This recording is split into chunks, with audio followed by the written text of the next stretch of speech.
नाज़रीन आदाब, आप देख रहे हैं INN चैनल। मैं हूं शेख अहमद अली। आज की खास बात में हम देखेंगे कई अहम कौमी और बैनुल अक़वामी खबरें। कोरोना के बढ़ते मामलों के बीच वज़ीर आज़म नरेंद्र मोदी ने वज़राए आला के साथ मीटिंग की। इसमें दिल्ली के वज़ीर आला अरविंद केजरीवाल ने तजवीज़ दी कि ऑक्सीजन प्लांट्स आर्मी के हवाले किए जाएं। वहीं मोदी ने कहा कि दूसरी रियासतों में जा रहे ऑक्सीजन टैंकर ना रोके जाएं। मीटिंग में केजरीवाल ने वज़ीर आज़म के सामने हाथ तक जोड़ लिए। केजरीवाल ने कहा कि ऑक्सीजन की सप्लाई तो आपने बढ़ा दी, अब इसे दिल्ली तक पहुंचाने का इंतजाम करें। रियासतों में हमारे ट्रक रोक लिए जाते हैं, उन्हें आप एक फ़ोन कर दीजिए। केजरीवाल बोले कि वज़ीर आला होकर भी मैं कुछ नहीं कर पा रहा हूँ। ट्रेजेडी हो गई तो हम कभी अपने आप को माफ़ नहीं कर पाएंगे। मीटिंग में मोदी ने कोरोना के खिलाफ मिलकर लड़ने की अपील की। उन्होंने कहा कि वबा की पहली लहर के दौरान हमारी कामयाबी की वजह यही थी कि हमने मिलकर कोशिश की और एक ऑर्गेनाइज्ड स्ट्रैटेजी अपनाई। हमें मौजूदा चुनौती से भी इसी तरह निपटना है। मोदी ने कहा कि इस लड़ाई में रियासतों को मरकज का पूरा सपोर्ट है।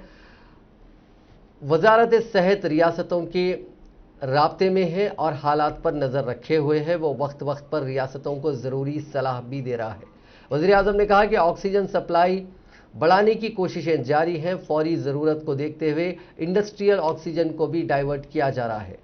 हुकूमत ऑक्सीजन टैंकरों की आमद-ओ-रफ्त का वक्त तय करने की हर मुमकिन कोशिश करेगी और ऑप्शंस एक्सप्लोर करेगी। इसके लिए एयरफोर्स के तैयारों से भी ऑक्सीजन टैंकर ट्रांसपोर्ट किए जा रहे हैं। पीएम ने दवाओं और ऑक्सीजन की ज़रूरतें पूरी करने के लिए सभी रियासतों से एक दूसरे के साथ तालमेल रखने की अपील की। उन्होंने कहा कि रियासतों को ऑक्सीजन और दवाओं की जमाखोरी और ब्लैक मार्केटिंग पर भी निगरानी रखनी चाहिए। मोदी ने कहा कि मरीजों के इलाजों का इंतजाम के साथ साथ अस्पतालों में हिफाजती इंतजाम भी अहम है। उन्होंने अस्पतालों में ऑक्सीजन लीकेज और आग लगने के वाकयात पर अफसोस जताया। उन्होंने कहा कि अस्पताल के एडमिनिस्ट्रेटिव स्टाफ को सेफ्टी प्रोटोकॉल के बारे में और ज़्यादा अवेयर करने की ज़रूरत है। कोरोना की दूसरी लहर में गरीबों की मदद के लिए मरकजी हुकूमत ने प्रधानमंत्री गरीब कल्याण अन्न योजना फिर से लागू की है। इसके तहत मरकजी हुकूमत मई और जून के महीने में हर गरीब को 5 किलो अनाज मुफ्त देगी। इस स्कीम के तहत मुल्क के करीब 80 करोड़ लोगों को मुफ्त अनाज मिल सकेगा। ओहदेदारों के मुताबिक मुफ्त अनाज देने पर करीब 26,000 करोड़ रुपए का खर्च का अंदाजा है। पिछले साल कोरोना इन्फेक्शन के दौरान मरकजी हुकूमत ने मुल्क भर में लॉकडाउन लगाया था। उस दौरान गरीबों के लिए वज़ीर आज़म गरीब कल्याण अन्न योजना के तहत हर गरीब को हर महीने 5 किलो चावल, माफ़ कीजिएगा, 5 किलो गेहूं या चावल और हर खानदान को 1 किलो चना मुफ्त दिया गया था। मार्च में 3 महीनों के लिए यह स्कीम लॉन्च की गई थी। बाद में इसे बढ़ाकर 30 नवंबर 2020 तक के लिए लागू कर दिया गया था। इस स्कीम के तहत मिलने वाला अनाज मौजूदा कोटे के अलावा दिया गया था। कोरोना की वजह से पैदा हुई तिब्बी बहरान पर मशवरा करने के लिए वज़ीर आज़म ने मुल्क की उन 10 रियासतों के वज़राए आला से डिजिटल मीटिंग की जिन रियासतों में कोरोना का कहर जारी है। उन 10 वज़राए आला में दिल्ली के अरविंद केजरीवाल भी शामिल थे, लेकिन केजरीवाल ने एक ऐसी हरकत कर दी जिसके बाद सियासी हलकों में उनकी तनकीद हो रही है।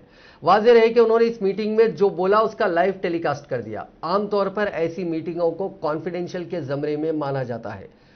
एक खबर के मुताबिक केजरीवाल ने इस प्लेटफॉर्म को दिल्ली में सूरत हाल को बेहतर बनाने के लिए इस्तेमाल करने के बजाय सियासत करने के लिए इस्तेमाल किया।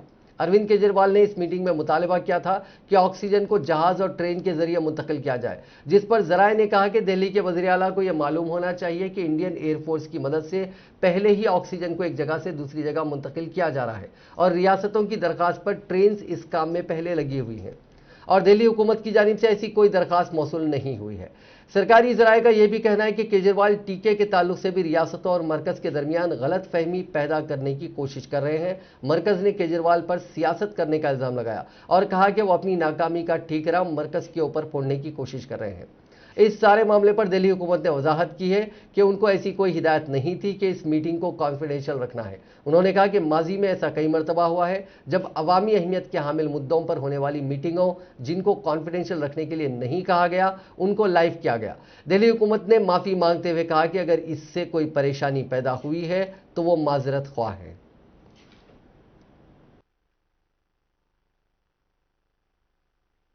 देश में अगर कोरोना के खिलाफ एक नेशनल प्लान होगा तो हम सभी राज्य सरकारें और केंद्र सरकार मिलके इस दिशा में काम करेंगे। सर, कोरोना की वजह से दिवंगत आत्माओं को शांति मिले। हाँ जी सर। ये हमारी जो परंपरा है, हमारे जो प्रोटोकॉल है, उसके बहुत खिलाफ हो रहा है कि कोई मुख्यमंत्री ऐसी इन हाउस मीटिंग को लाइव टेलीकास्ट करें। ये उचित नहीं है। ये हमने हमेशा संयम पालन करना चाहिए। ठीक है सर, इसका ध्यान रखेंगे आगे से। सर, मैं सभी आत्माओं को शांति मिले जिन जिन लोगों का इस दौरान कोरोना की वजह से जिनका देहांत हो गया, और उनके परिवारों को दुख सहने की शक्ति दे। अगर सर मेरी तरफ से कोई गुस्ताखी हुई है, मैंने कुछ कठोर बोल दिया, मेरे आचरण में कोई गलती है, तो उसके लिए मैं माफ़ी चाहता हूं। लेकिन अभी तक जितने आज पॉल साहब की जो प्रेजेंटेशन थी वो भी बहुत अच्छी थी, और उसके हिसाब से जो भी हमें निर्देश दिए गए हैं उन निर्देशों। कोरोना के बढ़ते मामलों के बीच रोजाना ऑक्सीजन की कमी से जूझती दिल्ली के लिए ओडिशा एक सेवियर बनकर उभरा है। रियासत के वजीर आला नवीन पटनायक ने एक न्यूज एजेंसी को बताया कि अब दिल्ली में ऑक्सीजन की कमी नहीं होने देंगे। दिल्ली के लोगों से हमारा वादा है कि ऑक्सीजन की कमी से अब वहां कोई नहीं मरेगा। अगर वजीर आजम ये इजलास और जल्दी कर लेते तो हम और जल्दी ऑक्सीजन की सप्लाई शुरू कर देते। उड़ीसा हुकूमत ने 22 अप्रैल यानी जुमेरात के रोज वजीर आजम के साथ हुई मीटिंग के बाद दिल्ली को मेडिकल ऑक्सीजन भेजने का फैसला किया है। साथ ही 23 अप्रैल यानी जुमे के रोज रिटर्न ऑर्डर जारी कर ओडिशा में ऑक्सीजन के इंडस्ट्रियल इस्तेमाल पर फिलहाल रोक लगा दी गई है। ओडिशा हुकूमत के तर्जुमान मानस मंगराज ने जुमे के रोज बताया कि दिल्ली को कल ही 20-20 टन के 2 टैंकर भेजे जा चुके हैं। 70 ऑक्सीजन बसेस कुछ घंटों में पहुंचने वाली हैं। हालात सुधरने तक अब दिल्ली को रोजाना 100 टन ऑक्सीजन भेजा जाता रहेगा। अगर और ऑक्सीजन की जरूरत पड़ेगी तो हम उसे भेजने में केपेबल है। मानस ने बताया कि ओडिशा के पास अभी 500 टन ऑक्सीजन महफूज है। इसके अलावा रोजाना मेडिकल ऑक्सीजन का प्रोडक्शन किया जा रहा है। सभी तरह की इंडस्ट्रियल नीड्स को रोक दिया गया है। मेडिकल ऑक्सीजन की प्रोडक्शन कैपेसिटी को बढ़ाने का हुक्म भी वजीर आला के दफ्तर की तरफ से जारी कर दिया गया। ओडिशा के तर्जुमान ने बताया कि हमें सुनने में आया है कि कुछ रियासतें दिल्ली की ऑक्सीजन लूट रहे हैं, इसीलिए दिल्ली तक ऑक्सीजन पुलिस सिक्योरिटी के साथ पहुंचाई जा रही है। इसके लिए ओडिशा पुलिस के खास दस्ते को तैनात किया गया है। उसी की सिक्योरिटी में ऑक्सीजन ओडिशा से दिल्ली पहुंचेगी। एडीजी लॉ एंड ऑर्डर ने इस पुलिस टीम की तश्कील दी है। दिल्ली तक तेजी से ऑक्सीजन पहुंचाने में किसी तरह की दिक्कत ना हो, इसके लिए पुलिस पूरी तरह मुस्तैद है। मुल्क भर में अस्पतालों में ऑक्सीजन, वेंटिलेटर, बेड और जरूरी दवाओं की किल्लत को देखते हुए सुप्रीम कोर्ट ने नोटिस लिया है। इस मामले में जुमे के रोज लगातार दूसरे दिन सुनवाई हुई। इस दौरान चीफ जस्टिस एस.ए. बोबड़े ने ऑब्जर्व किया कि लोग ऑक्सीजन की कमी से मर रहे हैं। सुप्रीम कोर्ट ने कोरोना वबा में जरूरी सर्विसेज की सप्लाई को लेकर मरकजी हुकूमत को जवाब दाखिल करने का वक्त देते हुए इस मामले की अगली सुनवाई 27 अप्रैल को तय की है। सुनवाई के दौरान सीनियर एडवोकेट हरीश साल्वे ने केस से अलग होने की इजाजत मांगी। इस मामले में सुप्रीम कोर्ट ने उन्हें एमिकस क्यूरी अपॉइंट किया था, लेकिन उन्होंने केस से अलग होने की अर्जी देते हुए कहा कि मैं नहीं चाहता कि कोई ये समझे कि मैं चीफ जस्टिस को जानता हूं। साल्वे इस मामले से अलग इसलिए हुए क्योंकि सोशल मीडिया पर कई सवाल उठ रहे थे। इस पर सॉलिसिटर जनरल तुषार मेहता ने कहा कि साल्वे को एमिकस क्यूरी अपॉइंट करने के प्रोसेस को लेकर वर्चुअल मीडिया पर जो बातचीत हो रही है वो बहुत अफसोसनाक है। कुछ वकीलों के सवाल उठाने पर चीफ जस्टिस ने यह भी कहा कि इस मामले को खुद नोटिस में लेने का ये मतलब नहीं है कि हमने हाई कोर्ट में चल रहे मामलों को सुप्रीम कोर्ट में ट्रांसफर कर लिया है। हमारी ऐसी कोई मंशा नहीं रही है। इससे पहले जुमेरात को चीफ जस्टिस ने कहा था कि हालात डरावने हैं। उन्होंने मरकजी हुकूमत को 4 मुद्दों पर नेशनल प्लान देने के लिए कहा था। सीजेआई एस.ए. बोबड़े की सरबराही वाली 3 जजों की बेंच ने जुमेरात के रोज कहा था कि हम देख रहे हैं कि इस वक्त कोरोना और ऑक्सीजन जैसे मुद्दों पर 6 अलग अलग हाई कोर्ट्स दिल्ली, बॉम्बे, सिक्किम, मध्य प्रदेश, कलकत्ता और इलाहाबाद हाई कोर्ट में सुनवाई चल रही है। इससे कंफ्यूजन पैदा हो सकता है। बेंच ने मरकजी हुकूमत की तरफ से पेश हुए सॉलिसिटर जनरल तुषार मेहता से कहा था कि वो इस मुद्दे पर नेशनल प्लान बताएं। कांग्रेस ने कहा है कि कोरोना के बारे में मुख्तलिफ हाई कोर्ट्स के अहकामात के बाद सुप्रीम कोर्ट की मुदाखलत गलत है और इससे इस वबा से निपटने में मुश्किलात पैदा होंगी। कांग्रेस के तर्जुमान अभिषेक मनु सिंघवी ने जुमे के रोज एक प्रेस कॉन्फ्रेंस में कहा कि जब हाईकोर्ट लोगों के हुकूक के तहफ़्फ़ुज़ के सिलसिले में रियासती हुकूमतों की जिम्मेदारी की बात कर रही है तो सुप्रीम कोर्ट की मुदाखलत का कोई जवाज़ नहीं है। उन्होंने कहा कि इस वक्त कोरोना की सूरत हाल पर मरकजी इंतजाम की जरूरत नहीं है, बल्कि सूरत हाल को मरकजी बुनियाद पर संभालने की कोशिश करनी चाहिए। उन्होंने कहा कि जिस तरह से सुप्रीम कोर्ट इंतजाम देने की कोशिश कर रही है, इससे सूरत हाल सुलझेगी नहीं बल्कि बिगड़ जाएगी। तर्जुमान ने कहा कि कोरोना की मौजूदा सूरत हाल में वैक्सीन अवामी मिल्कियत है और इस वक्त लोगों की जिंदगियां बचाना ज्यादा जरूरी है। लोगों की जिंदगी की दर्जाबंदी नहीं की जा सकती, लिहाजा वैक्सीन की कीमतें अलग अलग रखना मुनासिब नहीं है। उन्होंने कहा कि जिस तरह से सुप्रीम कोर्ट ने इस मामले में मुदाखलत की है, इससे इस वबा की रोकथाम के लिए काम करने वाली तंजीमों में हिचकिचाहट पैदा होगी और जो तंजीमें इन्फेक्शन को रोकने और लोगों को राहत फराहम करने की कोशिश कर रही हैं, उनमें खौफ पैदा होगा। इसीलिए ये मुदाखलत गलत है। Patients are dying. Families, party would like to emphasize that all venerable institutions in this country have to realize that their primary job duty is to protect the lives of citizens of India, not the reputation of the central government. Just like the nation needs net neutrality, I would like to call upon you to remind you of vaccine neutrality from the government. And there is no vaccine neutrality from the government. Now, friends, I will do two things. I will just very quickly underline the well-known crisis, which I don't need to underline, and then come to an unfortunate intervention by the Supreme Court, which unfortunately cannot be supported and must be criticized. The media everywhere is terming India as the world's worst outbreak. Patients are dying. Families search in vain for hospital beds and they die under their nose. Supplies of oxygen medicines are running low. Robberies of drugs from hospitals are happening, and I cannot blame hapless patients in need.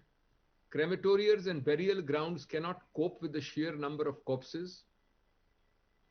The devastation has sparked outrage at the complete lack of preparation, not only on the pandemic, but what was known was certain, its mutation.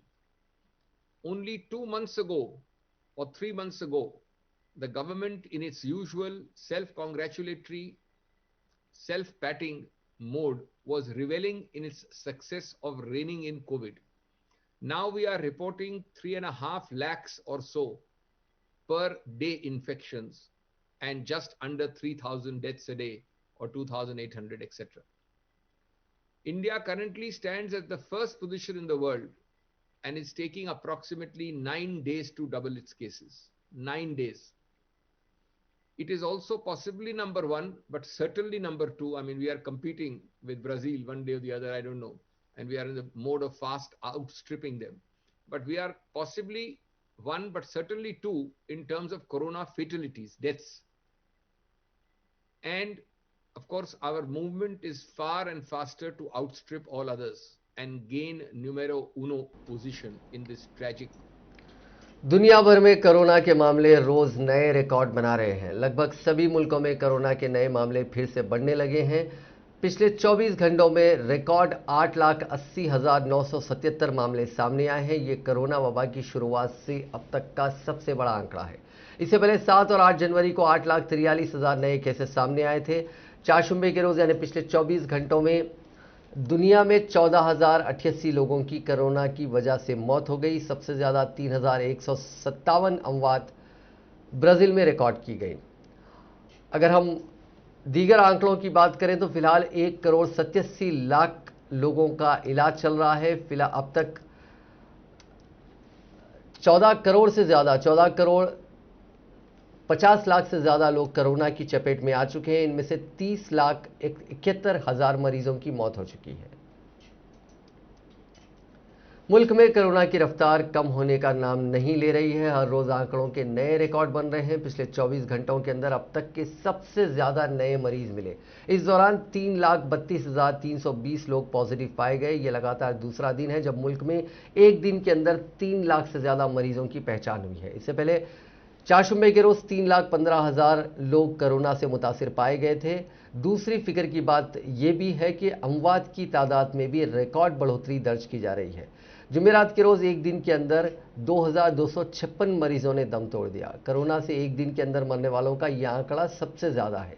इससे पहले चारशंबे को 2,101 और मंगल के रोज 2,021 अमवात हुई थी। इस मामले में अब हिंदुस्तान दुनिया में पहले नंबर पर पहुंच गया है। मतलब हमारे यहां दुनिया के दीगर मुल्कों के मुकाबले सबसे ज्यादा अमवात हो रही हैं। ब्राजील अब दूसरे नंबर पर है। दो बुरी खबरों के बीच राहत की खबर यह है कि मुल्क में कोरोना मरीजों के ठीक होने की रफ्तार भी लगातार बढ़ रही है। पिछले 24 घंटों में एक दिन में रिकॉर्ड 1,98,180 लोग ठीक हुए। पिछले साल से लेकर अब तक ठीक होने वालों का यह आंकड़ा सबसे ज्यादा है। इससे पहले चारशंबे के रोज 1,92,000 लोग रिकवर हुए थे। मुल्क में एक्टिव केसेस यानी ऐसे मरीज जिनका इलाज चल रहा है उनकी तादाद आज 25 लाख के पार हो गई। पिछले 24 घंटों में ऐसे मरीजों की तादाद रिकॉर्ड 1,37,671 बढ़ी है। इससे पहले चारशंबे को एक दिन के अंदर सबसे ज्यादा 1,34,000 एक्टिव केसेस बढ़े थे। अब मुल्क में ऐसे मरीजों की तादाद 24 लाख यानी 25 लाख से कुछ पार हो गई है। तेलंगाना में कोविड से अमवात में इजाफा जारी है क्योंकि इस वायरस से मजीद 29 अफराद की मौत हुई। ये तादाद गुज़िश्ता साल फूट पड़ी इस वबा के बाद से अब तक सबसे ज्यादा अमवात है। रोजाना की अमवात जो चारशंबे को 23 थी, गुज़िश्ता 24 घंटों के दौरान बढ़कर 29 हो गई। इन नई अमवात के बाद रियासत में इस वायरस से जुमला अमवात की तादाद बढ़कर 1,928 हो गई।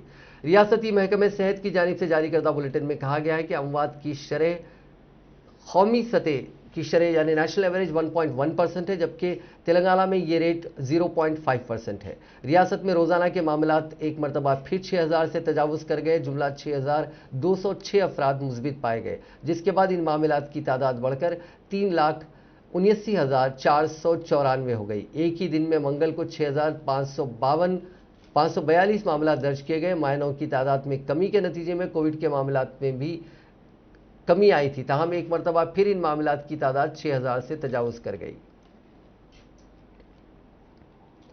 महाराष्ट्र में पालघर के विरार में वाक़ अस्पताल के आईसीयू वार्ड में जुमे की सुबह आतिशज़दगी के नतीजे में 13 कोरोना मरीजों की मौत हो गई।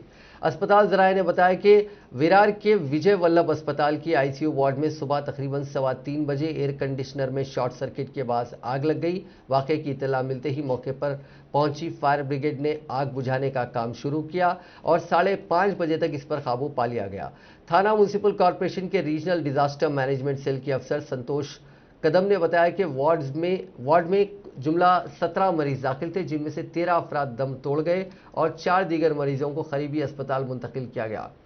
जाम होने वालों की शिनाख्त उमा, नलेश भोयर, पृथ्वीराज दास, वल्लभ दास विष्णु, रजनी काडू, नरेंद्र शंकर शिंदे के तौर पर की गई है। दूसरी जानिब वज़ीर आला उद्धव ठाकरे ने वाक़े की तहकीकात का हुक्म दिया। इसके साथ ही इंतजामिया को निजी अस्पतालों की तरफ से ऐसे वाक़यात के दौरान आग लगने से हिफाजत के इक़दामात के इंतजामात की जांच के अहकाम भी दिए गए। मध्य प्रदेश में ऑक्सीजन की कमी से अमवात का सिलसिला रुक नहीं रहा है। जबलपुर में 8 दिन में दूसरी बार ऐसा एक वाक़या फिर से पेश आया। वहां के उखरी रोड पर वाक़े गैलेक्सी हॉस्पिटल में जुमेरात की रात 5 कोविड मरीजों की ऑक्सीजन नहीं मिलने की वजह से मौत हो गई। इससे भी शर्मनाक बात यह है कि जब मरीज ऑक्सीजन सप्लाई बंद होने पर तड़प रहे थे तो ड्यूटी पर तैनात डॉक्टर और स्टाफ अस्पताल छोड़कर भाग गए।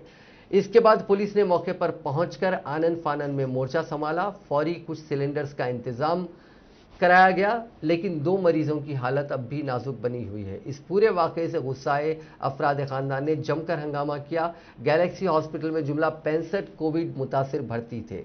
इसमें 31 ऑक्सीजन पर थे और आईसीयू में जुमला 34 मरीज भर्ती थे। ऑक्सीजन की कमी से दम तोड़ने वाले महाराजपुर पटेल नगर के अमित कुमार शर्मा, जिनकी उम्र 42 साल की, अफराद खानदान का कहना है कि 4 दिन पहले अमित को भर्ती कराया गया था क्योंकि उनका ऑक्सीजन लेवल काफ़ी कम हो गया था।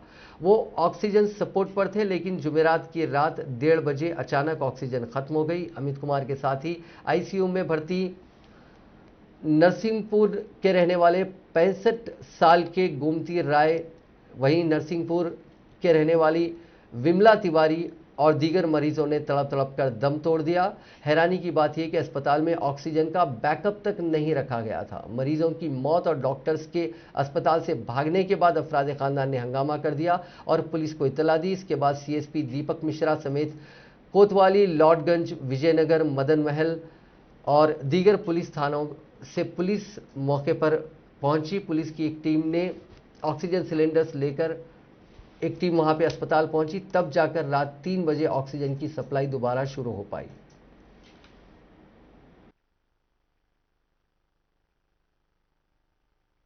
यहाँ पे कम से कम 20-25 ये करीब 2:30-3 बजे, एग्जैक्ट टाइम तो नहीं मालूम है, 2:45 के आसपास। और 1.5 घंटे तक यहाँ पे ऑक्सीजन नहीं थी रात को, इसलिए उनको मालूम पड़ गया था। बहुत सारे पुलिस वाले इसलिए इकट्ठे कर गए थे, उनको मालूम हो गया था कि कुछ ना कुछ गड़बड़ हुई है यहाँ पे। कम से कम 100-150 लोग इस बात के गवाह है। बहुत लोगों के पास में व्हाट्सएप में क्लिप तक मिल जाएंगी आपको यहाँ पे कि कैसे लोग तड़प रहे थे, उनके व्हाट्सएप में क्लिप तक मिल जाएगी। और ये आज की बात नहीं है, 5 दिन पहले भी इनकी ऑक्सीजन खत्म हुई थी और कल भी खत्म हुई थी, ऑक्सीजन नहीं थी यहाँ पे। कम से कम 20-25 ये करीब 2:30। मध्य प्रदेश के विदिशा मेडिकल कॉलेज में कोविड की लाश, यानी एक शख्स की कोविड से मौत हो गई। उसकी लाश के साथ बड़ी लापरवाही सामने आई। सड़क पर दौड़ते व्हीकल से लाश गिर गई।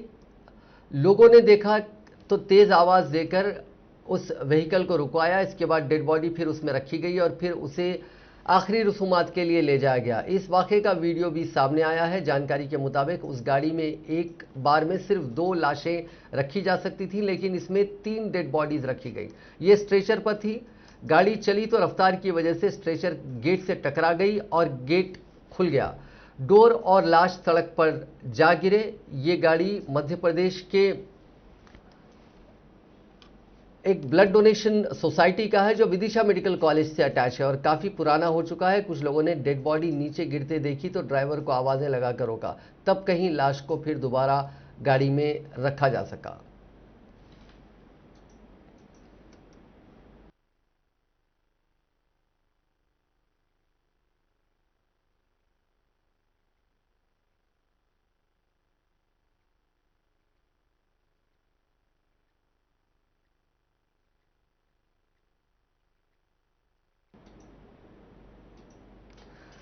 हिंदुस्तान इन दिनों कोरोना की दूसरी लहर से जूझ रहा है। पूरे मुल्क में हाहाकार की हालत है। कुछ वक्त पहले यही हालात दुनिया के बाकी डेवलप्ड कंट्रीज में थे। मसलन Britain, Spain, America, Israel, Italy जैसे मुल्कों में भी कोरोना की रफ्तार कुछ इतनी ही तेज थी जितनी आज हिंदुस्तान में है। इन मुल्कों में भी मेडिकल इंफ्रास्ट्रक्चर कम पड़ गया था। Bed, oxygen, ventilator, PP kit का बहरान आ गया था। लेकिन अब उन मुल्कों के हालात बिल्कुल बदल गए हैं। इसकी एक सबसे बड़ी वजह है वैक्सीनेशन। दुनिया भर के एक्सपर्ट्स का भी यही मानना है कि ज़्यादा से ज़्यादा वैक्सीनेशन ही कोरोना को रोक सकता है। वैक्सीनेशन का पॉजिटिव रिजल्ट हमें दुनिया के 6 मुल्कों में देखने को मिला। हम आपको ऐसे ही मुल्कों के हालात से रूबरू कराएंगे, बताएंगे कि यहाँ पहले क्या हालात थे और बड़े पैमाने पर वैक्सीनेशन के बाद हालात कैसे बदल गए। वैक्सीनेशन के पॉजिटिव रिजल्ट का सबसे बड़ी मिसाल यूनाइटेड किंगडम है, यानी ब्रिटेन है। यहाँ पिछले साल 8 दिसंबर से वैक्सीनेशन ड्राइव शुरू हो गया था। तब पूरे मुल्क में हर दिन 60 से 70 हज़ार नए कोरोना मुतासिर मिलते थे। अस्पतालों में बेड कम पड़ गए थे। हर दिन 1000 से 1200 अमवात हो रही थी। लेकिन जैसे जैसे वैक्सीनेशन तेज हुआ, हालात बदलने लगे। फरवरी के बाद से लगातार यहाँ मुतासरीन की तादाद घट रही है। अब यहाँ हर दिन सिर्फ 1 से 2000 लोग ही मुतासिर हो रहे हैं, जबकि 15 से 20 अमवात हो रही हैं। पूरे मुल्क में लगभग सभी पाबंदियां हटा दी गई हैं। स्कूल, कॉलेज पहले की तरह खुल गए हैं।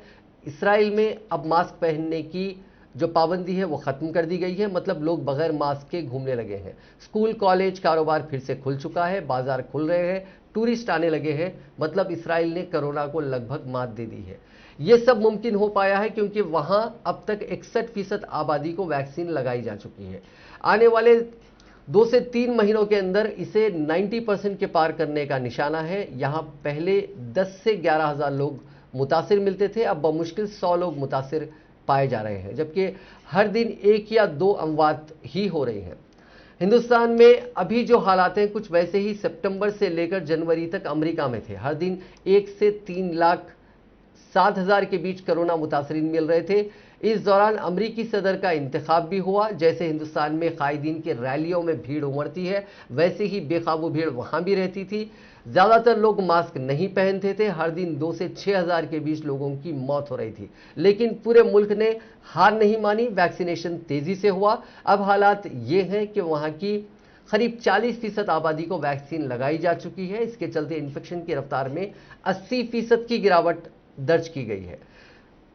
पहले जहां हर दिन 1 से 3 लाख मरीज मिलते थे, अब 50 से 60 हजार मरीज मिल रहे हैं। वैक्सीनेशन के चलते स्पेन, फ्रांस और जर्मनी में भी हालात सुधरने लगे हैं। स्पेन में जनवरी तक 25 से 30 हजार मामले रोज सामने आ रहे थे, अब यहां 8 से 10 हजार लोग मुतासिर मिल रहे हैं। यहां अभी 20% ही वैक्सीनेशन हुआ।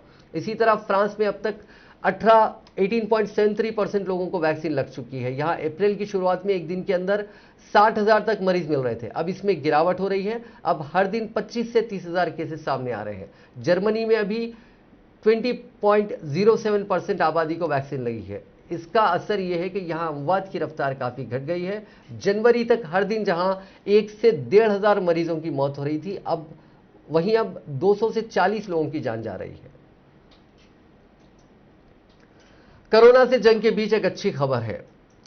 जहर के असर को खत्म करने वाली तकनीक की बुनियाद पर कोरोना वायरस को खत्म करने के लिए मुल्क की पहली दवा का ह्यूमन ट्रायल शुरू होने जा रहा है। मुल्क के centre for cellular and molecular biology CCMB ने जहर की दवा बनाने वाली कंपनी विंस बायोटेक के साथ मिलकर कोरोना की दवा बनाई है। इसका घोड़ों पर ट्रायल कामयाब रहा। CCMB के डायरेक्टर डॉक्टर राकेश के मिश्रा ने बताया कि उन्होंने जीनोम सीक्वेंसिंग लैब में कोरोना वायरस बनाया और उसको कल्चर किया। वायरस कल्चर करने के बाद उस वायरस को डेड किया गया।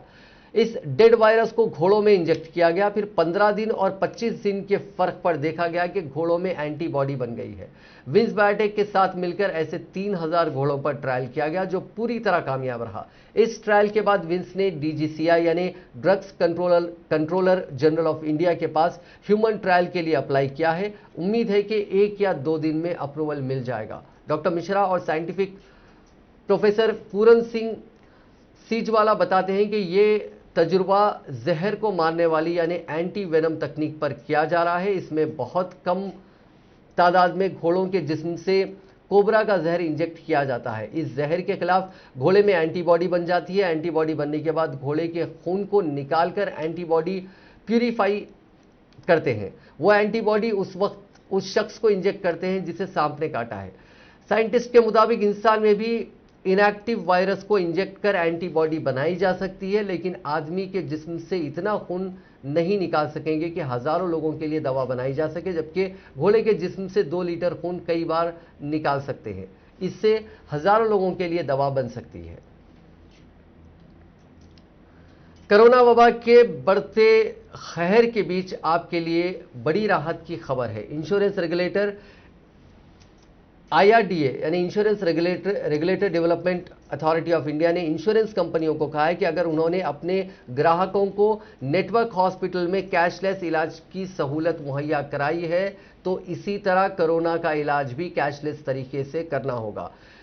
इसका सीधा सा मतलब यह है कि कोरोना के इलाज को भी दीगर बीमारियों की तरह समझना होगा। इस फैसले से उन लोगों को बड़ी राहत मिलेगी जिन्होंने हेल्थ इंश्योरेंस कराया हुआ है और इसके तहत ही कोरोना का इलाज भी कैशलेस करवाना चाहते हैं। हुकूमत ने भी इस फैसले का खैर मकदम किया है। वजीर फाइनेंस निर्मला सीतारमन ने 22 अप्रैल को IRDA के चेयरमैन SC खुंटिया से इंश्योरेंस कंपनियों की जानिब से कैशलेस फैसिलिटी ना देने वाली शिकायतों पर फौरी कार्रवाई करने को कहा था। पिछले साल मार्च में कोविड को इस बीमा की स्कीम में शामिल किया गया था। कैशलेस ट्रीटमेंट की सहूलत नेटवर्क अस्पतालों के साथ साथ टेम्पररी हॉस्पिटल्स में भी मौजूद रहेगी।